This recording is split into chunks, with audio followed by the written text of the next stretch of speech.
Right. The next item on the agenda is the Waimāero, Fendalton-Waimairi-Harewood Community Board. Sam, welcome.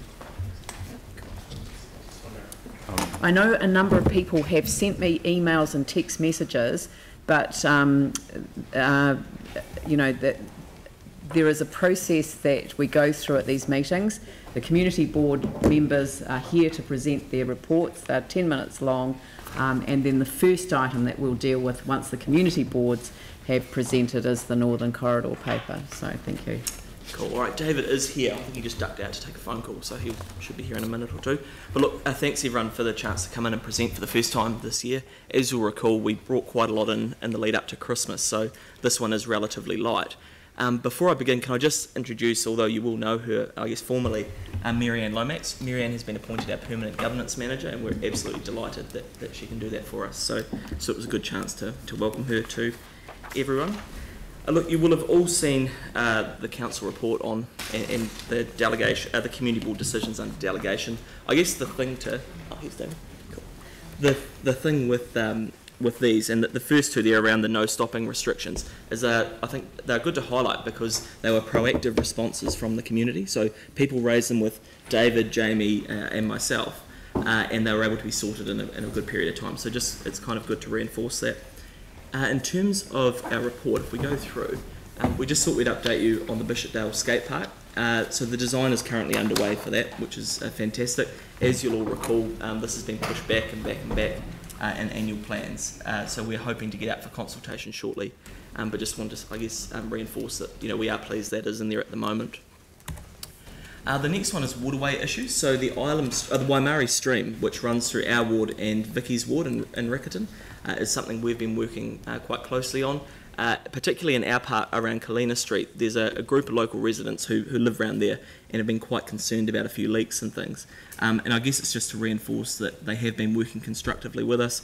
We've been able to get some good outcomes, and I think that the really good thing about this is we've been able to talk to them about what they want to do long term, if there is anything, and whether that fits into an annual plan process in due course. So they're going away as volunteers and doing a bit of work, and they'll come back to us at a later stage. So there was a bit of an issue around a leak, and the contractors were able to come in.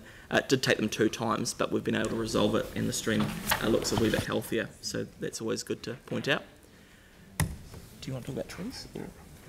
Cool. So in terms of one thing I signalled to Leanne earlier on was around trees and the issues we have with trees. Although I guess the issues that residents have with trees, consistently it is the highest ranking thing we have from local residents. I guess one thing, and maybe it's an outcome we can get of this, Leanne, would potentially be to look at if we can have a clear signal on the process around how we manage trees for residents, so we can easily communicate that. Quite often we get them and they either go to the duty planner first or the community board or through staff. And I think if we can get a lot more practical and efficient way of doing it, saying this is the process, whether you need to apply for resource consent or not, it may be quite beneficial. I mean, I know, David, you've been dealing with a few issues around trees. Yeah, we've had a number of residents which have creates them great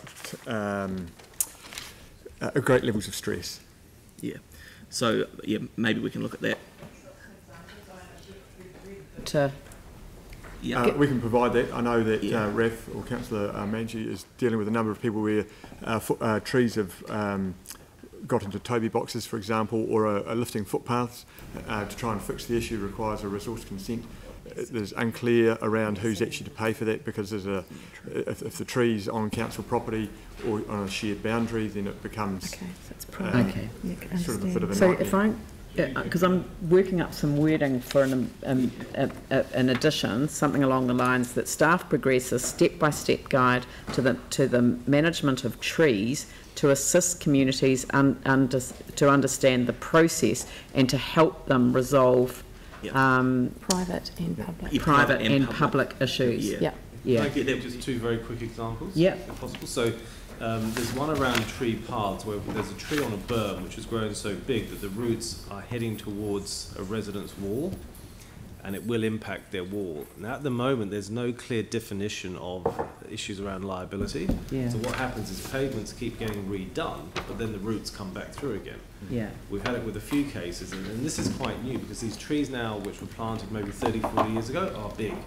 And the residents are not sure what to do, and actually council staff are not sure who's got the liability, so that needs to be looked at. Another one is where a neighbour may have a tree, so there's a huge redwood tree in Merrin Street, which is, it's massive, and it sits in between 4 little units. It's in the corner of one property. It's actually come through the fence, the roots have come through the fence. They've had to cut a hole in the fence where the roots come into another property, but the person who's affected has to get a resource consent and has to get legal advice to get that tree taken down.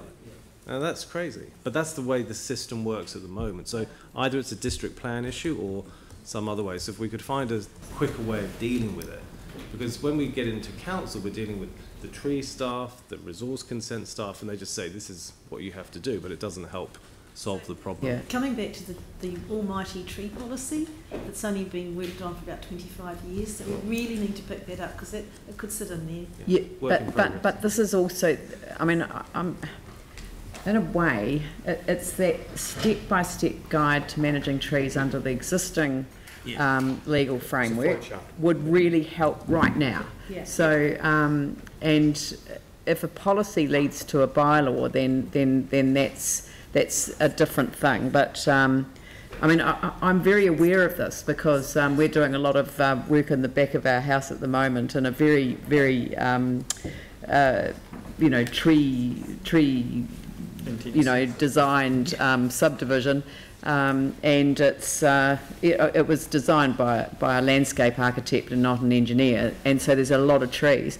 We took some trees out as part of the thing, and the neighbours went, "Oh, thank God for that. We've been wanting you to do that for ages," but there hasn't been a process for actually engaging them, and I wasn't even aware of the damage that the roots were doing on the other side of the fence. So it's exactly that issue. And it's a problem that's only going to get worse. So I think the sooner we can get onto it and communicate it and deal with the big issues like Raf's talked about, we're going to be better as a city. Okay, so. well, but I've interrupted you, so I don't want to take questions till you're done. So probably the only other two things, and then I guess we can move to that, would be the Fendalton Library building closure. So one of the concerns we had prior to Christmas was around where that services would be relocated.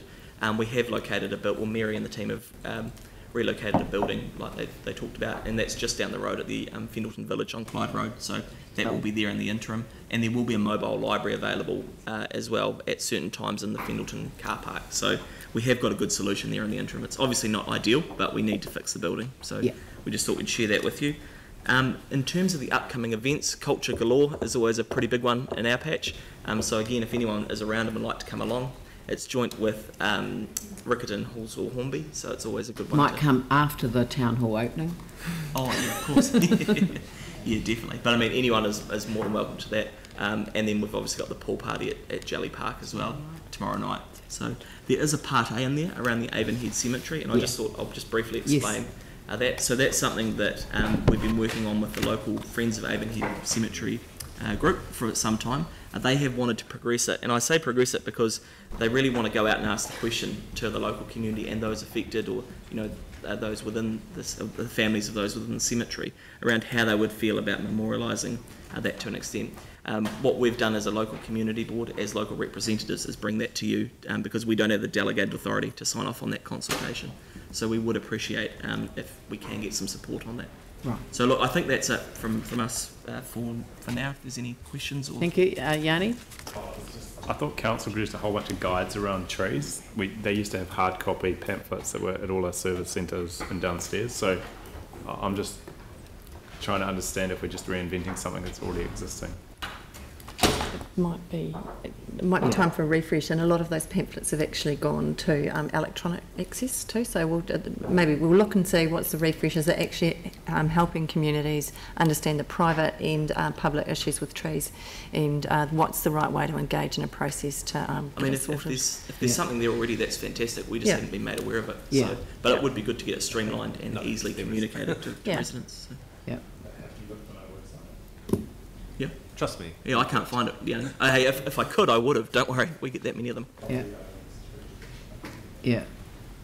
Anyway, we're branching off into another topic. Sorry, you can't help yourself. Okay, so who would like to move this? Ref, seconded by Aaron. I'll put that motion. All those in favour say aye. Those opposed say no. That's carried.